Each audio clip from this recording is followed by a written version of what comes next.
Kamu pernah denger nggak katanya garam Rukia itu bisa melancarkan rezeki loh? Atau pernah lihat iklan skincare murah yang katanya bisa bikin kulit putih dalam sekejap?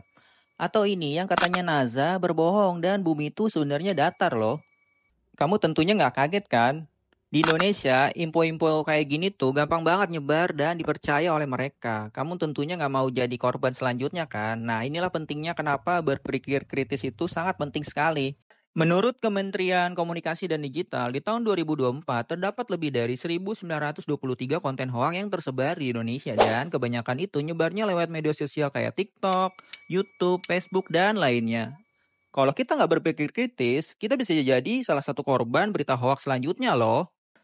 Tapi kenapa ya masyarakat Indonesia itu gampang banget ketipu berita hoax? Apakah dengan berpikir kritis bisa jadi solusinya? Terus kenapa berita hoax itu gampang banget viralnya ya? Karena manusia itu unik. Kita bisa berpikir logis, tapi sering banget malah lebih percaya sama emosi daripada fakta. Menurut Richard Powell, seorang ahli giat yang mempelajari di bidang pentingnya berpikir kritis, dia bilang manusia itu cenderung lebih suka mempercayai sesuatu berdasarkan emosinya dibandingkan dengan logikanya. Nah, coba kamu bayangin, ada dua berita seperti ini. Berita pertama bilang, harga telur naik 1% tahun ini. Terus di berita kedua, ada konspirasi elit global yang sengaja menaikkan harga telur biar rakyat Indonesia sengsara dan anak-anak terkena stunting. Dan coba kamu tebak, menurut kamu berita mana yang bakalan cepat viral di media sosial? Pastinya berita yang kedua kan? Kenapa bisa begitu? Karena otak manusia itu didesain buat ngerespon emosi yang lebih cepat daripada logikanya. Ini ada hubungannya loh dengan bagian otak kita yang namanya amigdala. Amigdala ini bertindak sebagai pusat alarm di otak kita untuk mendeteksi potensi bahaya seperti suara keras dan melihat seseorang marah, maka amigdala ini akan diaktifkan. Dulu amigdala ini ngebantu banget nenek moyang kita buat bertahan hidup dari bahaya. Tapi di era digital, alarm amigdala ini bikin kita gampang percaya informasi hoak yang bikin kita panik dan emosi. Misalnya, kamu lihat postingan yang bilang begini, jangan makan pakai MSG atau mecin, nanti bikin otak jadi bodoh. Besoknya, kamu langsung stop makanan yang ada mecinnya. Padahal penelitian udah banyak yang membuktikan kalau mecin itu nggak ada hubungannya sama kebodohan. Tapi karena berita ini, kamu langsung dibuat panik dan takut. Kamu pun langsung percaya tanpa mengecek kebenaran dari informasi yang kamu baca itu. Nah, ada nih penelitian yang membuktikan kalau informasi yang memicu emosi itu lebih cepat menarik perhatian dan diproses di otak, terutama di bagian amigdala tadi. Jadi, informasi yang kuat secara emosional itu punya daya tarik yang lebih besar buat otak kita. Jadi, informasi hoax itu kayak virus, cepat banget nyebarnya, karena didesain buat bikin kita panik, marah, atau penasaran. Kita jadi pengen langsung nge-share tanpa mikir panjang itu benar atau kagak. Terus, kenapa ya berita hoak di Indonesia itu cepet banget nyebarnya ya? Nah, ini menarik nih.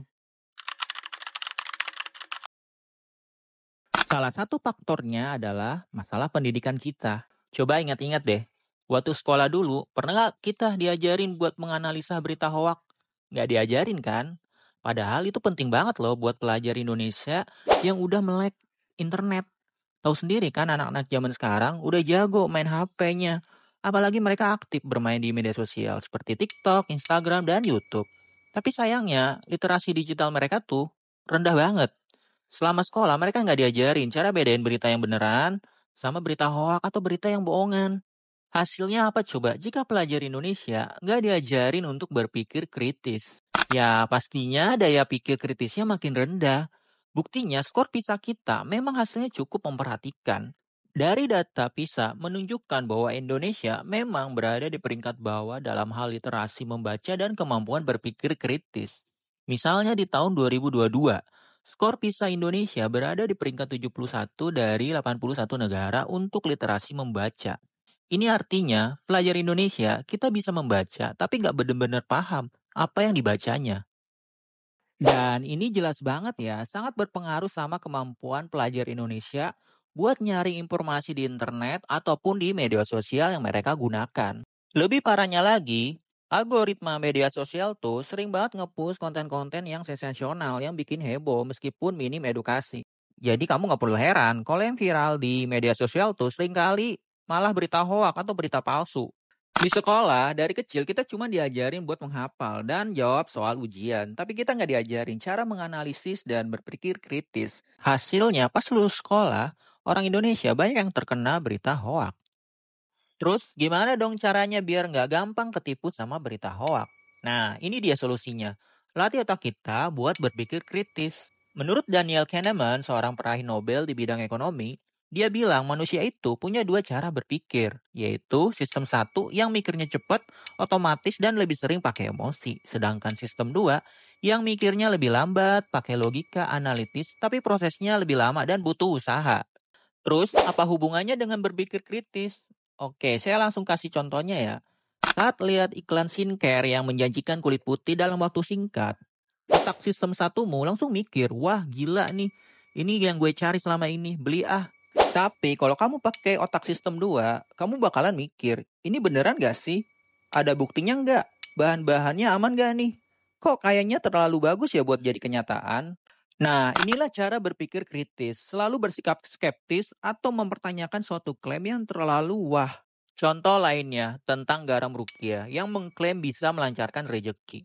Kalau kamu pakai sistem satu, kamu bakalan mikir, wah mantep nih beli ah, cepet auto kaya nih. Tapi kalau kamu pakai otak sistem 2, kamu bakalan nanya dulu, masa iya garam doang bisa bikin rezeki lancar? Gak masuk akal banget. Memangnya ada penelitiannya gitu? Kayaknya ini cuma trik marketing deh. Terus dari sekian orang yang pakai garam Rukia ini, berapa orang yang jadi miliarder?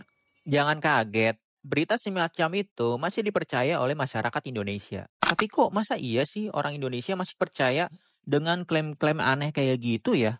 Salah satu alasannya adalah karena kita seringkali kejebak sama yang namanya bias kognitif. Nah, ini saya berikan contoh lagi tentang kasus skincare ya. Pernah lihat iklan skincare yang modelnya super cantik dan glowing? Kamu pun langsung mikir untuk langsung beli biar bisa secantik dia. Selamat, kamu sedang terjebak yang namanya efek halo. Padahal bisa aja kan, modelnya memang udah cantik dari sananya. Coba deh kalau modelnya biasa aja. Yakin kamu bakalan beli skincare-nya? Enggak kan?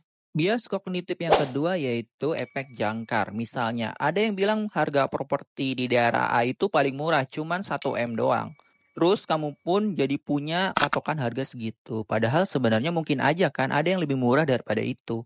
Kamu sedang terjebak sama informasi yang pertama. Inilah yang dinamakan dengan efek jangkar. Solusinya yaitu bandingkan harga properti yang lain biar nggak kejebak sama angka yang pertama. Jangan buru-buru setuju buat beli. Cari tahu dulu infonya. Gunakan data pembanding, bukan cuma percaya sama angka yang dikasih sama agen propertinya. Terus tanya sama diri sendiri, angkanya masuk akal nggak kalau segini?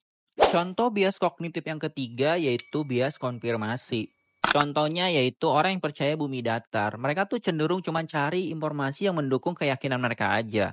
Semua bukti ilmiah yang bilang bumi itu bulat dan mengelilingi matahari bakalan mereka abaikan. Akhirnya mereka makin yakin deh kalau bumi itu memang beneran datar. Solusinya gimana? Sebenarnya gampang. Jangan jadi orang yang fanatik dan selalu terbuka dengan hal-hal yang baru. Jika kamu pada saat ini masih kekeh percaya bumi itu datar, coba cari tahu dan baca yang bersumber dari pro bumi itu bulat dan mengelilingi matahari. Anggap aja ini seperti nge-gym buat otak. Semakin sering kamu menantang pikiranmu sendiri, semakin kuat kemampuan berpikir kritismu. Jadi berpikir kritis itu bukan so pintar ya, tapi sadar bahwa otak kita ini rentan tertipu. Kalau kamu lihat informasi di media sosial yang klaimnya aneh-aneh dan berlebihan, selalu tanya pada diri sendiri, ini sumbernya dari mana ya? Ada bukti ilmiahnya nggak?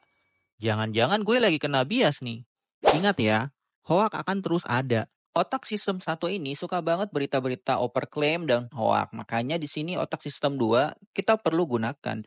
Dengan menggunakan otak sistem 2 kita akan mempertanyakan segala hal informasi yang kita terima. Dan hasilnya kita nggak akan kecewa terhadap setiap keputusan yang kita buat. Di luar sana, banyak orang yang mengeluh, kecewa, dan marah dengan dirinya sendiri karena terlalu sering menggunakan sistem satu saat buat keputusan. Inilah pentingnya sistem 2 selain untuk menangkal berita hoak, tetapi juga membantu untuk mengontrol sebelum mau ambil keputusan yang penting di dalam hidup. Nah, sekarang giliran kamu. Pernah nggak nemu berita hoak apa aja yang ada di media sosial yang bikin kamu geleng-geleng kepala? Coba tulis kolom komentar ya. Dan kalau ini videonya bermanfaat buat kamu, jangan lupa share ke teman-teman kamu biar makin banyak yang melek sama pentingnya berpikir kritis. Terus jangan lupa juga untuk subscribe channel ini ya biar saya makin semangat buat konten-konten edukatif lainnya ya. Tetap berpikir kritis ya dan jangan mau jadi korban hoaks selanjutnya.